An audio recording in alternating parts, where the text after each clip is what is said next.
centre voľného času sme našli lektora, ktorý sa pred malými deťmi búchal po zadku a oni to po ňom opakovali.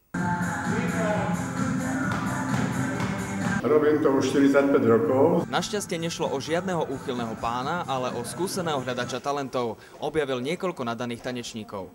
10 rokov som učil na VŠMU, na konzervatóriu, ľudovú školu umenia a tak ďalej. Počas toľkých rokov práce mu nové detské talenty prinášajú dokonca aj jeho prvé žiačky. Jednu učil tancovať, keď mala 10 rokov. V ďalšej miestnosti nás prekvapila iná vec. Malý chlapec tam pomáhal vlastnému lektorovi. Postavil som nejakú koncovku pre deti. Skúšali sme osloviť aj dospelých z Predružinovského centra. Nik však nemal odvahu si s týmto chlapcom zahrať. Za to u modelárov sme našli umelkyňu, ktorá síce však nehrá, ale má iné možnosti. Tu mám nejakú ďalšiu väčšiu myšsku, to malo byť na ovoci, ale je to trošku plitké, takže niečo na to musíme vymyslieť ešte. A vlastne taká mydelníčka ešte na mydlo do kúpeľne. A čerepník na kvety. Všetky výrobky si nesiete domov? Dúfam, že áno. Našim cieľom však nebolo nájsť kuriozity. Chceli sme zistiť, či ešte existujú nejaké možnosti trávenia voľného času. Záujem o nej je veľký. Nárast aj u dospelých, aj u detí.